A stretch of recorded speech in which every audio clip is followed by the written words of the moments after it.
오늘 하나님의 말씀은 디모데후서 3장 1절에서 2절 그리고 15절에서 17절까지입니다.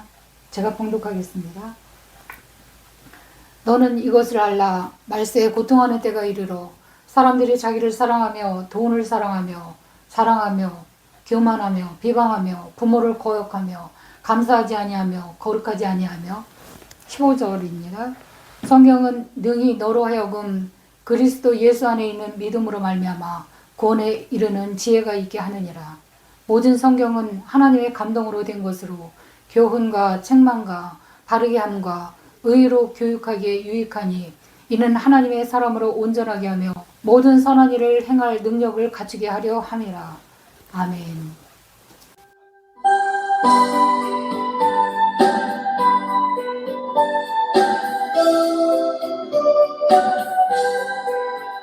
주 예수의 강림은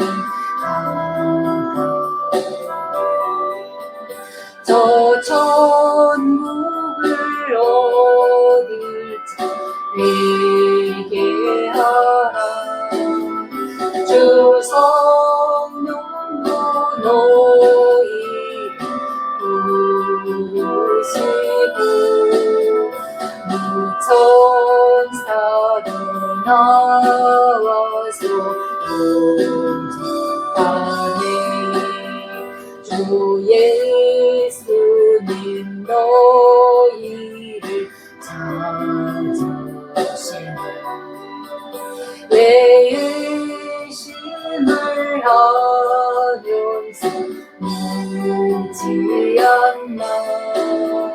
온 세상 죄난다 어린 양을 죄 많은 자 불러서 구원하네. 이 세상이 즐기는 죄는 내 근심과 도주 못 면하리.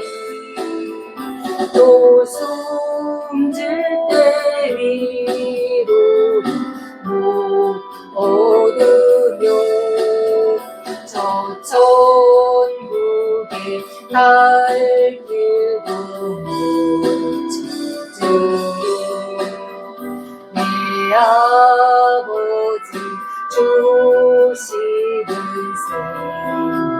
생명식 다 배불리 먹고서 영생하라.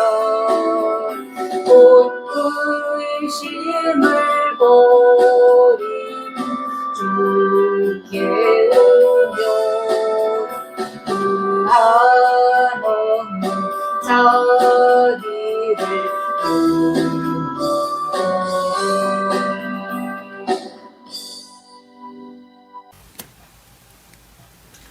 오늘 본문 말씀은 바울 사도가 디모데에게 이르는 그런 말세에 어떻게 어떤 자세로 살아가야 되는지에 대해서 이르는 그런 말입니다. 말세란 예수님께서 십자가에 돌아가시고 승천한 후 그부터가 이제 말세라고 할 수가 있는 것입니다. 바울 사도도 이 말세가 임박한 줄 알고 시집도 가지 말고 장가도 가지 말고 깨어서 예수님 재림하실 테니까 깨어 있으라고 준비를 시켰습니다. 그런데 바울이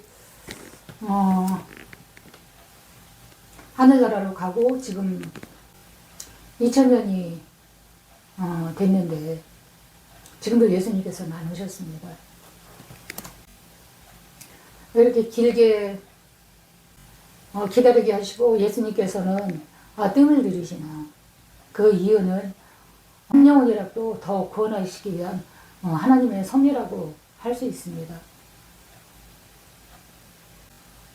예수님 너무 빨리 오시면 내 자녀들은 또 내 부모 형제들은 아직 예수님 모르고 구원의 바늘에 들지 못한 사람들은 어떡하겠습니까? 모세도 자기는 하나님과 면대면으로 대면을 하지만 이스라엘 백성이 그의 어깨 위에 올려져 있기 때문에 저들을 구원하지 않으면 하나님 차라리 나를 죽이십시오. 내 목숨 내놓겠습니다라고 하나님께 절규를 했죠. 그만큼 자기 백성을 사랑하고 자기 일가 친척 그들이 멸망하는 것을 차마 눈뜨고 볼 수가 없었던 것입니다. 이 모세보다도 또 그 어떤 누구보다도 하나님께서는 그 이상으로 여러분들을 사랑하십니다. 그 영혼을 불쌍히 보시고 내 백성이 나를 떠나 각기 제 갈로 갔지만 제 길로 갔지만 하나님께서는 자꾸 찾으십니다. 한 영혼이라도 하나님께서는 멸망하지 않고 구원에 이르기를 원하고 바라십니다. 옛날 어르신들 말씀을 우리는 들으면서 자랐습니다. 젊은 것들을 보면 마음에 안 들어. 말세야 세상이 말세야 라고 하는 말을 참 많이 들었습니다. 오늘 바울 사도도 이제 그런 심정으로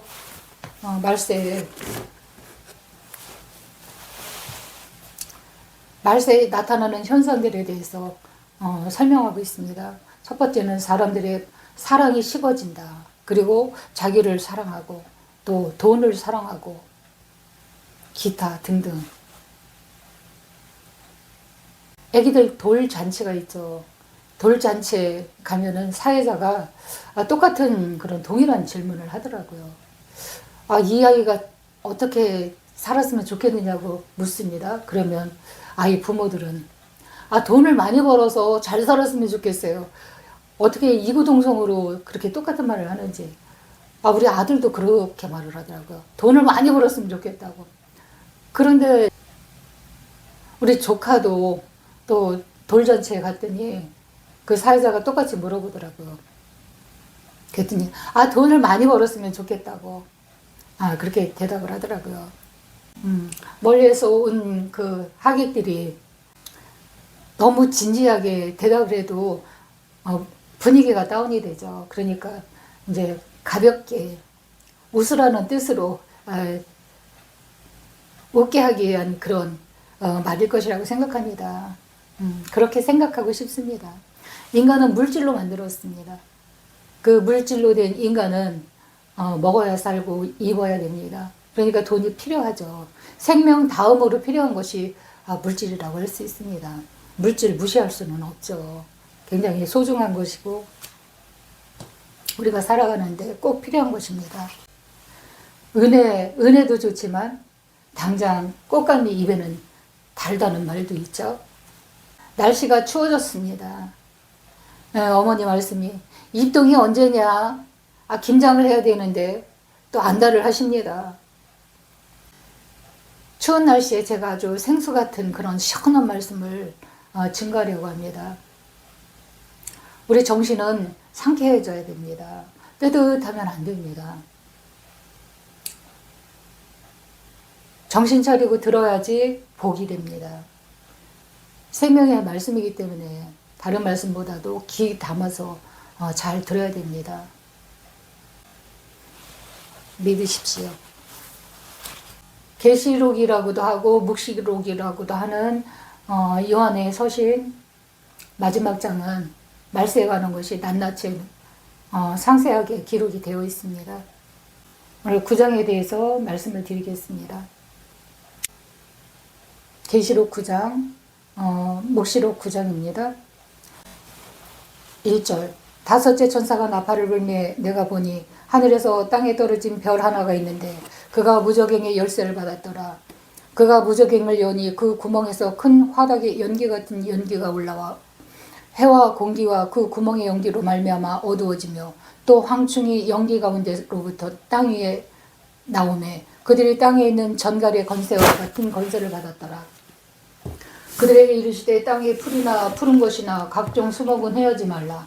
오직 이마에 하나님의 인침을 받지 아니한 사람들만 헤아라 하시더라.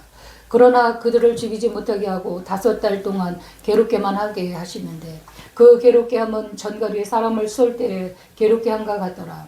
그날에는 사람들이 죽기를 구하여도 죽지 못하고 죽고 싶으나 죽음이 그들을 피하리로다. 황충들의 모양은 전쟁을 위하여 준비한 말들 같고 그 머리에 금 같은 관 비슷한 것을 썼으며 그 사람의 그 얼굴은 사람의 얼굴 같고 또 여자의 머리털 같은 머리털이 있고 그 이빨은 사자의 이빨 같으며 또 철 호신경 같은 호신경이 있고 그 날개들의 소리는 병거와 많은 말들이 전쟁터로 달려 들어가는 소리 같으며 또 전갈과 같은 꼬리와 쏘는 살이 있어 그 꼬리에는 5달 동안 사람들을 해하는 권세가 있더라. 그들에게 왕이 있으니 무저갱의 사자라. 히브리어로는 그 이름이 아바돈이요 헬라어로는 그 이름이 아볼로온이더라. 첫째 화는 지나갔으나 보라 아직도 이후에 화 둘이 이르리로다. 6째 천사가 나팔을 불매 내가 들으니 하나님 앞 금제단 4뿔에서 한 음성이 나서 나팔 가진 6째 천사에게 말하기를 큰 유브라데 결박한 4천사를 놓아주라 하며 4천사가 놓였으니 그들은 그 년 월 시에 이르러 사람 3분의 1을 죽이기로 준비된 자들이더라. 마병대의 수는 2만만이니 내가 그들의 수를 들었노라. 이 같은 환상 가운데 그 말들과 그 위에 탄 자들을 보니 불빛과 자줏빛과 유향빛 호신경이 있고 또 말들의 머리는 사자머리 같고 그 입에서 불과 연기와 유향이 나오더라. 이 세 재앙 곧 자기들의 입에서 나오는 불과 연기와 유향으로 말미암아 사람 3분의 1이 죽임을 당하니라. 이 말들의 힘은 입과 꼬리에 있으니 꼬리는 뱀 같고 또 그 꼬리에 머리가 있어 이것으로 해하더라.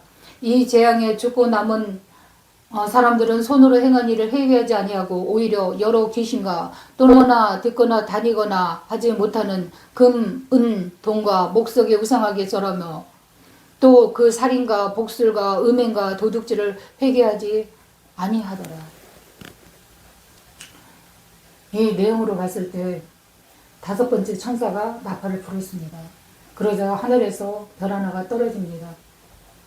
땅에 떨어진 그 천사에게는 열쇠가 주어집니다.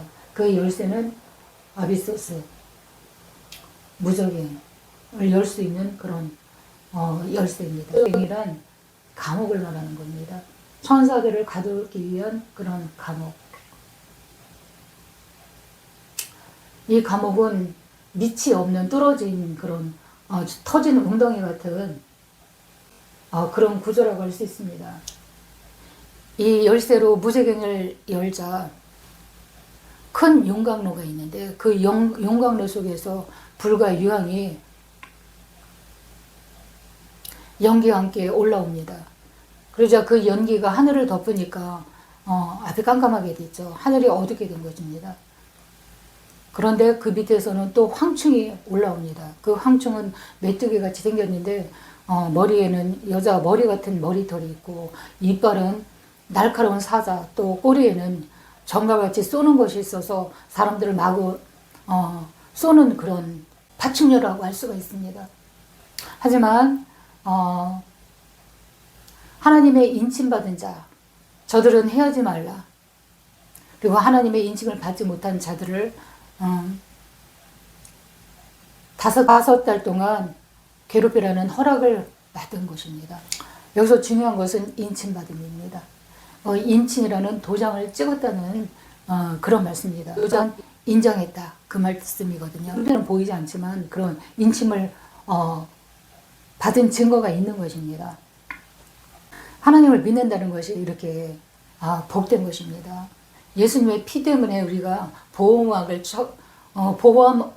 가운데 들어가기 때문에 황충이 와도 우리는 해를 당하지 않습니다. 그렇기 때문에 하나님의 도장을 받아야 됩니다.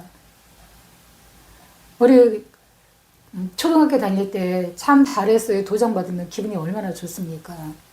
공부를 못하면 참 잘했어요 도장 안 찍어지잖아요. 이 도장을 받는 사람은 누구인가? 하나님 마음에 드는 사람이겠죠. 그럼 못 받는 사람은 또 누구인가? 하나님을 믿지 않는 사람. 그 언저리에서 서성거리고 있는 사람. 예수님을 믿기로 했으면 안으로 쑥 들어가야죠. 그 보혈의 능력으로 덮어져야죠. 보호를 받아야죠. 그렇기 때문에 하나님 그 언저리에서 서성거리면 참 잘했어요 도장 못 받습니다.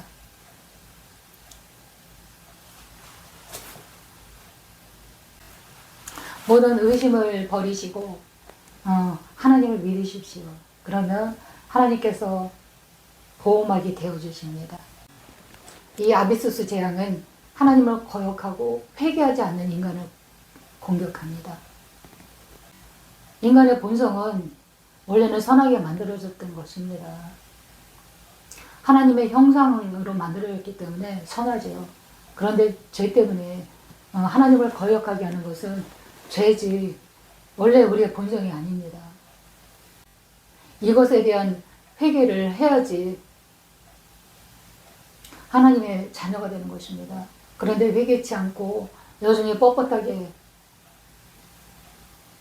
하나님을 거부하면 이 사단의 그 황충의 공격이 들어옵니다. 이 사단의 공격이란 눈에 보이는 가시적인 것이 아닙니다. 영적인 그런 부분을 말하는 것입니다. 고난이 옵니다. 그리고 심판에 이르는 것입니다. 하나님께서 이런 황충을 허락하신 이유, 회개하지 않는 사람들에게 마지막 경고로 이 심판의 메시지를 전하는 것입니다. 핵심은 돌아오라, 하나님께 돌아오라, 그런 구원의 메시지입니다. 심판은 사람을 죽이기 위해서 하시는 것이 아니라 마지막 경고의 말씀입니다. 돌아오라, 회개하라. 어찌 보면 하나님의 눈물 어린 호소라고 할 수 있습니다. 근데 20절과 21절 마지막 절을 보면 이런 심판과 재앙에도 불구하고 남은 사람들은 회개하지 않고 그대로 우상 숭배를 악행을 계속한다고 기록합니다. 그러면 사단의 제물이 되는 것입니다. 이 9장 말씀은 영원히 행해지는 것이 아니라 잠깐 동안 5달 동안 기회를 주는 기간입니다. 이때 돌아서는 사람은 이제 하나님의 인침으로 돌아오는 것이죠. 하지만 여전히 고집부리고 하나님을 거절하면 이제 사단의 제물이 되는 것입니다. 사단이 이제 완전히 마지막 때 완전히 심판을 받습니다. 그때 그 사단과 함께 무저갱으로 같이 들어가는 것입니다. 창세기 3장 14절은 그래서 이렇게 무서운 것입니다. 그 한 번의 실수가 이렇게 끝까지 지금 창세기부터 계시록까지 아닙니까? 여호와 하나님이 뱀에게 이르시되 내가 이렇게 하였으니 죄를 짓게 하였으니 내가 모든 가축과 들의 짐승보다 더욱 저주를 받아 배로 다니고 살아있는 동안 흙을 먹을지니라. 하나님은 죄를 용납하지 않으십니다. 그래서 죄 지면은 반드시 심판이 있고 징계가 있습니다. 남을 죄짓게 하는 건 사단의 짓입니다. 이거는 가중처벌을 받습니다. 자기가 죄를 짓는 것도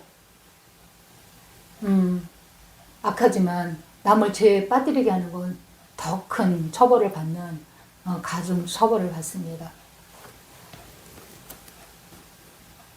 하나님은 정의롭고 공의의 하느님이십니다.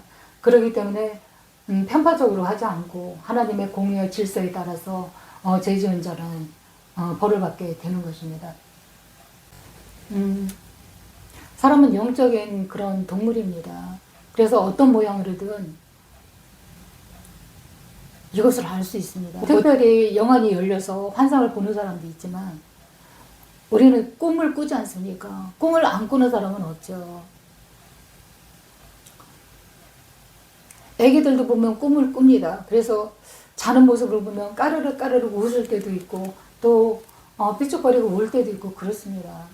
근데 우리가 기억을 못해서 그렇지 꿈으로든 어떤 환상으로든 하나님께서는 그 사람에 맞게 알게 하십니다.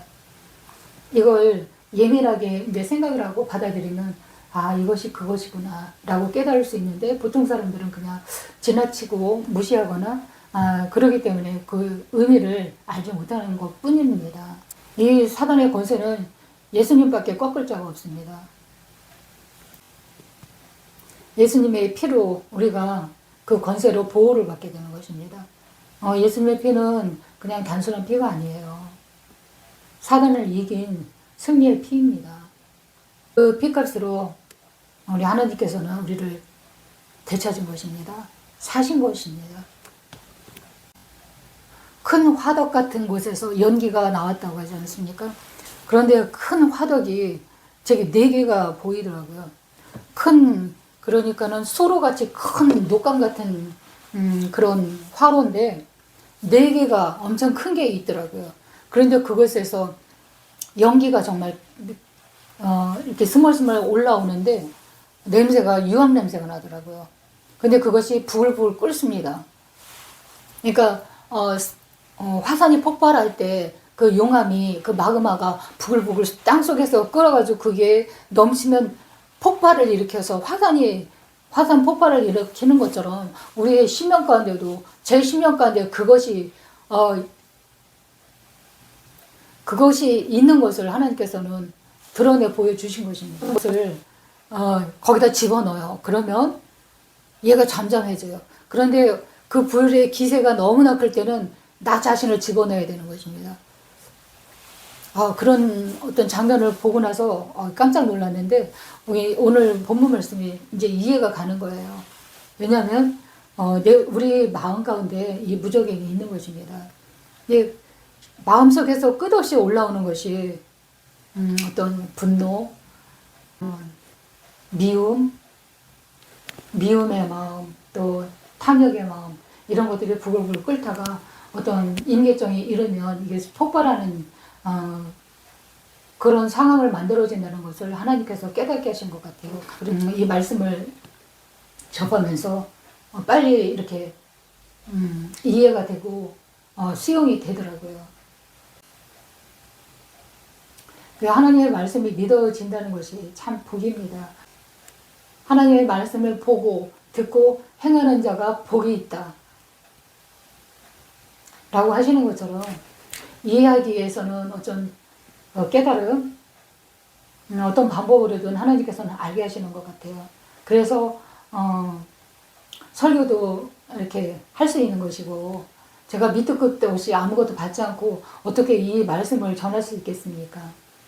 저는 이렇게 언변이 뛰어난 사람이 아니고 어떤 소설을 꾸밀 수 있는 재능이 있는 그런 사람도 아닙니다.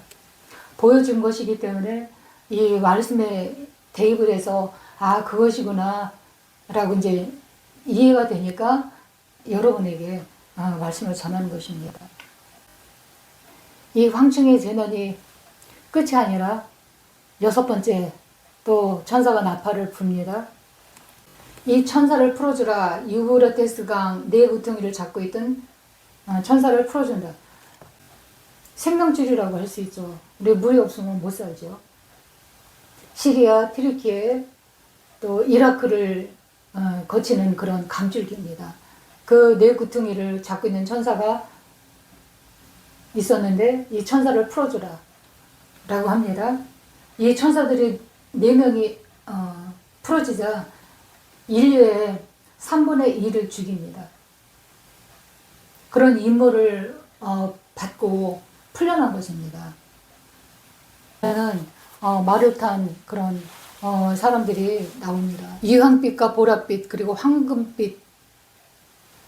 황금빛으로 빛나는 방패 옷을 각각 입고 그들의 머리는 사자 같고 입에서는 불과 연기와 유황으로 3분의 1을 죽이더라. 지옥 권세라고 할 수가 있죠. 이번에도 이 재앙의 그 목적은 회개하라는 그런 경고거든요. 이렇게 치명상을 주면은 회개를 할까 하고 하나님께서 드신 그런 채찍이죠.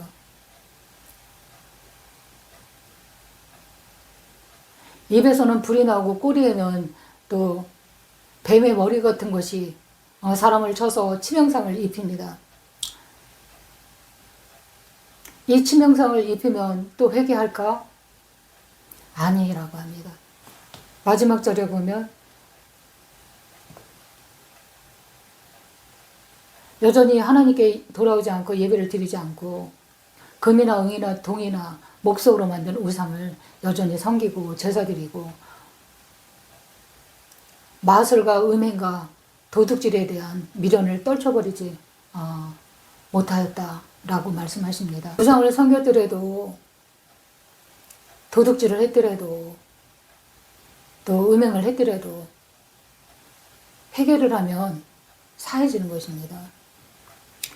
그런데 이것이 중독이 되면 끊기가 어려운가 봅니다. 완전히 중독이 되어서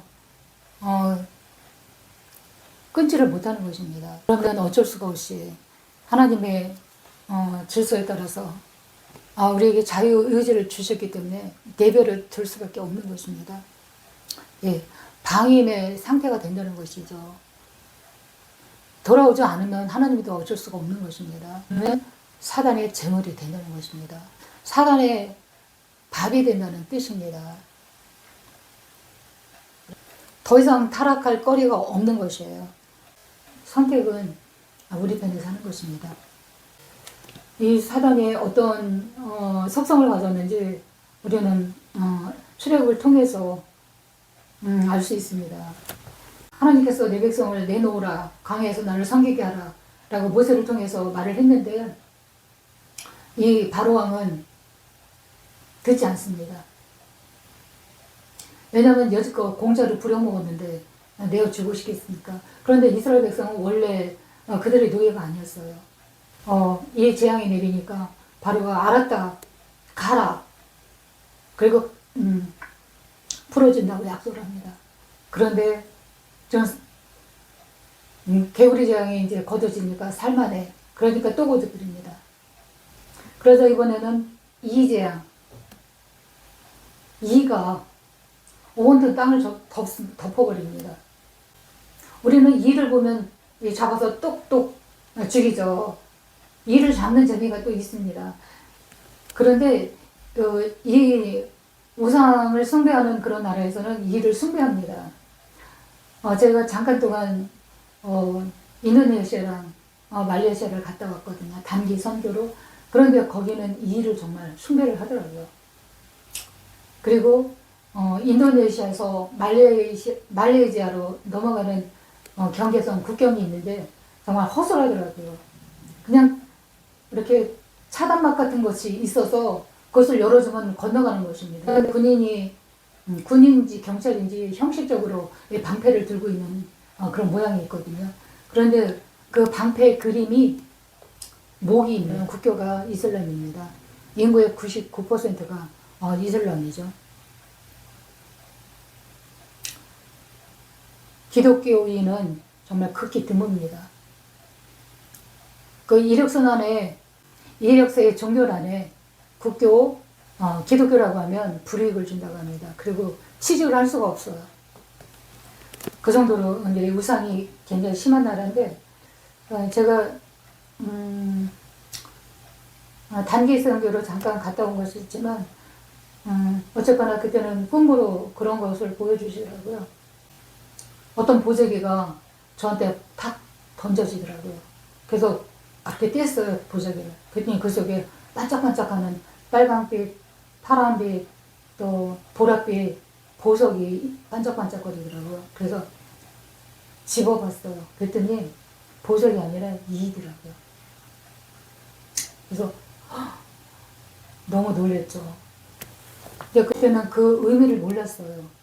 왜냐면 그때는 목사 안수 받기 전이니까 하나님께서 계심을 많이 안 열어주고 또 깨달은 것도 많지가 않아갖고 이게 뭔지 의미를 몰랐는데 선교 다녀와서 간사로 있었는데 거기 스텝이 그 말씀을 하시더라고요.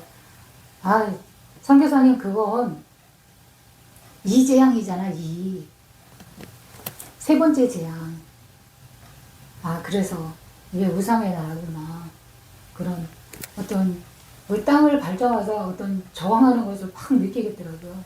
근데 예민한 사람들은 그것이 확 느껴지거든요. 네 번째 재앙은 파리 재앙입니다. 이 파리도 숭배를 하죠.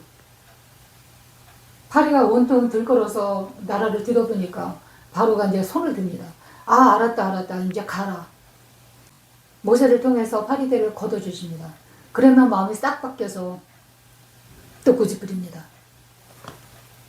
그러면 이번에는 더 큰 거, 가축의 돌림병이 돌게 하십니다. 소, 양, 말, 닭, 뭐 자기네들이 기르는 가축의 돌림병이 도니까 얼마나 또 무섭습니까? 그러니까는 또 손을 듭니다. 알았다고 가라. 그러면 이제 모세가 하나님께 기도해서 그 돌림병을 없앱니다. 그러면 또 살만하니까 또 고집부립니다. 못 가. 그러자 하나님께서는 또 악성 종기를 보내십니다. 악성 종기를 하시니까 엄청 고통스럽습니다.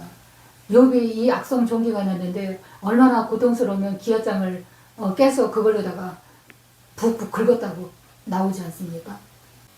이렇게 재앙의 심판을 하면 또 바로가 잘못됐다고 보내겠다고 이제 손을 듭니다.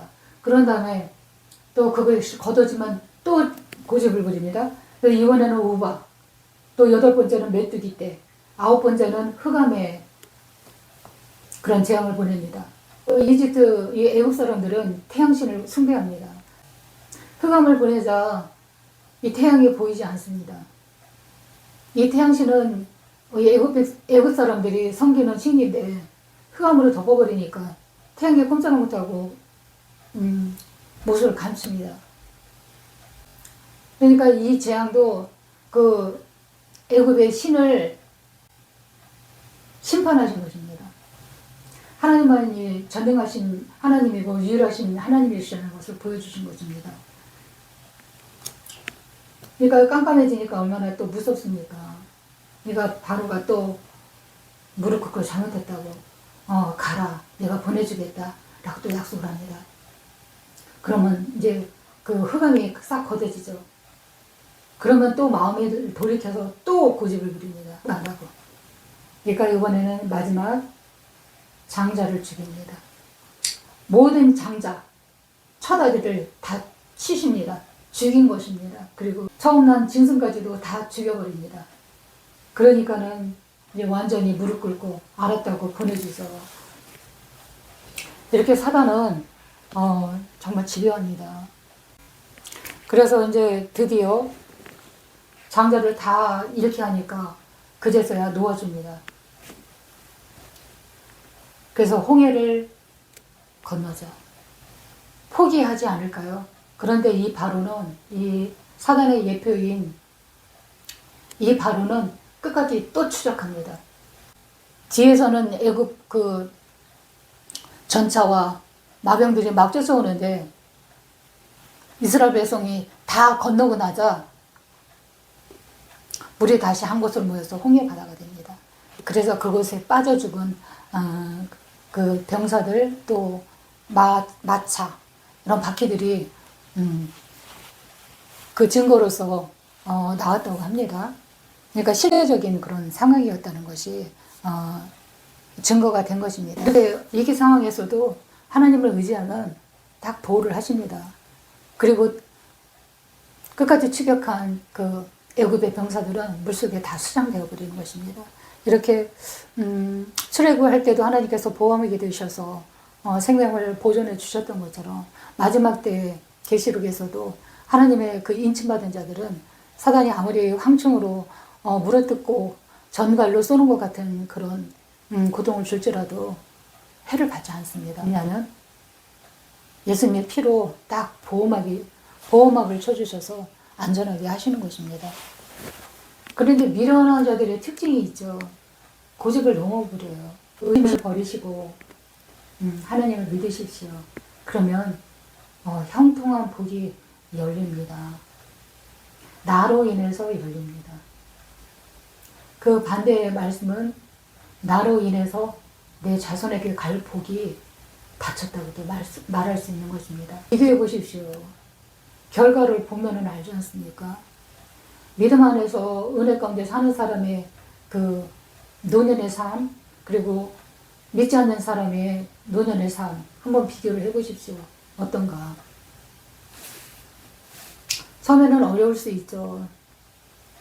하지만 선한 끝은 있다고 말하는 것처럼 하나님을 믿으면 점점 생활도 나아집니다.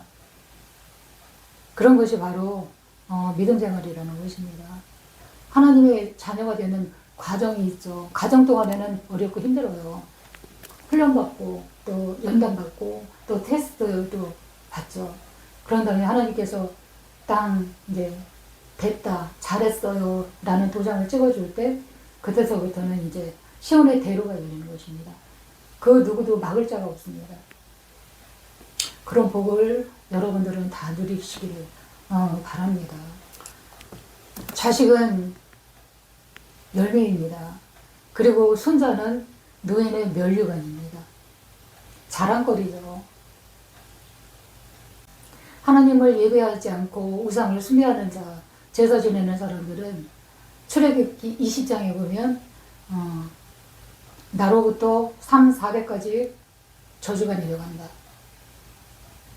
자손으로 내려갈수록 더 어렵게 되는 것입니다. 저주에서 못 태어납니다. 그리고 자식을 낳으면 제사를 많이 지냈던 사람들은 제사 지낼 때 이렇게 머리를 숙이고 절을 하지 않습니까? 그 행위 자체가 우상을 숭배하고 존경한다. 내가 당신을 신으로 인정합니다라는 그런 의미거든요. 그렇기 때문에 하나님께서는 머리가 나쁜 자식이 나오게 하시는입니다. 그것이 바로 저주입니다. 그것은 결과로도 알 수 있는 것이고 축사 사역자가 하는 말입니다. 축사 사역자는 눈이 열렸다고 제가 말씀드렸죠. 제사 지낼 때 머리 숙일 때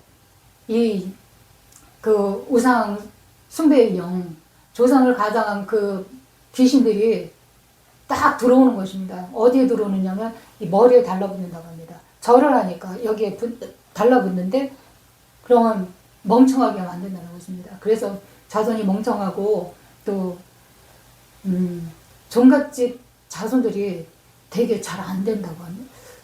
저주가 많고 또 하나님을 전심으로 찾는 자 하나님이 만나주시는 것처럼 전심으로 제사에 아주 지극정성을 드리는 사람, 그냥 대충 술렁술렁 지내는 사람이 있고 전심으로 아주 그냥 목숨을 다해서 제사 드리는 사람도 있습니다. 이런 사람들한테 그 저주가 더 강하게 임하겠죠. 센 놈이 들어오는 거겠죠. 그렇기 때문에 자손이 잘 안 되고 머리가 멍청한 그런 아이들이 나오는 것이라고 합니다.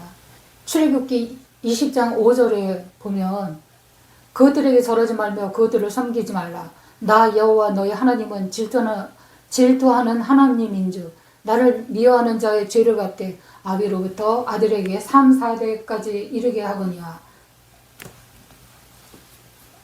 나를 사랑하고 내가 내린 명령을 지키는 이들에게는 수천 대에 이르기까지 그 후손에게 자비를 베풀려라. 이게 하나님의 말씀입니다. 이게 구약이라고 지금 신약의 시대라고 해서 임하지 않는 것이 아니라 하나님의 말씀은 진리이기 때문에 변하지가 않는 그런 법칙입니다. 세상의 학문은 변합니다.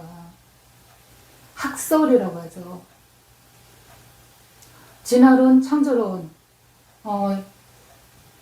가지고 또 많은 논쟁을 하죠. 진화론이 맞냐, 창조론이 맞냐. 학자들이 내놓는 가설이라고 할 수가 있는 것입니다. 정설이 아니고 가설입니다. 그런데 하나님의 성경의 말씀은 진리이기 때문에 변하지 않고 이 내용도 또한 이랬다 저랬다 변하는 그런 학문이 아닙니다. 영원하신 하나님이고 어제나 오늘이나 똑같은 그런 하나님입니다. 이 진리의 말씀도 또한 어제나 오늘이나 동일합니다. 같습니다. 하나님의 말씀을 경히 여기면 안 됩니다.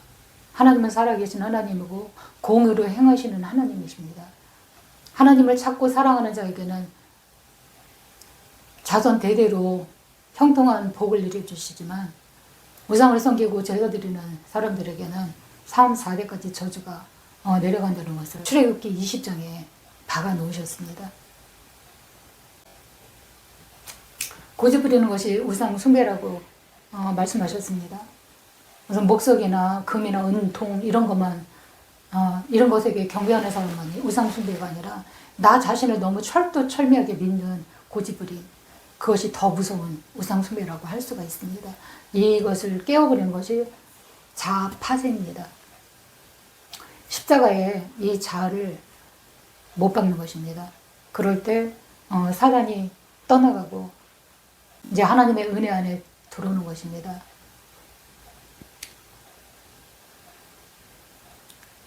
하나님께 회개하고 돌아오면 하나님께서는 절대로 버리지 않으십니다. 그리고 하나님의 넓은 품으로 받아주시고 다시 하나님의 자녀로서 그 권세를 주시는 것입니다. 하나님의 음성이 들려질 때 우리의 마음을 강팍하게 갖지 말고 마음을 열으십시오. 그런 다음에 하나님을 영접하십시오. 그러면 하나님의 영원한 사랑과 보호하심이 은혜가 임하게 됩니다. 그리고 내 자손 대대로 형통의 복이 흘러가는 것입니다. 믿는 것이 이렇게 좋은데 하나님을 왜 안 믿습니까? 하나님을 믿어야죠. 하나님께 기도드리겠습니다. 하나님 아버지 감사합니다. 하나님을 믿는다는 것은 복된 길로 나가는 그런 길임을 알게 하셔서 감사를 드립니다. 그래서 늘 한결같은 마음으로 우리를 사랑해 주시고 은혜를 베풀어 주시는데 우리는 알지 못하고 살았던 세월이 너무나 많습니다. 이제부터라도 하나님을 전심으로 찾고 찾는 사람 만나리라고 하셨사오니 하나님을 만날 수 있도록 도와주시고 하나님께 찾고 찾는 자, 하나님께 나가는 자, 하나님의 사랑을 잊는다고 말씀하셨습니다. 이 하나님을 믿음으로 내 안에 모심으로 지금까지 저주의 그 묶임에서 풀려나게 하시고 나로부터 자손 대대로 하나님의 형통의 복이 흘러가게 하나님 인도하여 주실 게 원합니다. 우리가 각자 한 사람 한 사람이 복의 통로되어서 자손 전대에 이르는 영원 무궁토록 이어지는 하나님의 사랑과 축복이 흘러가는 그런 통로 되어질 수 있도록 사용하여 주시옵소서. 한 주간의 삶도 하나님께서 지켜주셔서 보호해 주셨고 또 이후의 삶도 하나님 뜻 안에 모든 것을 맡깁니다. 주님의 형통한 복으로 또 하나님의 자비하심과 공의를 입는 주의 백성으로 살아가기에 부족함이 없도록 도와주시옵소서. 모든 것 공급해 주신 하나님께 감사와 찬양과 영광을 드립니다. 예수님의 이름으로 기도드립니다. 아멘.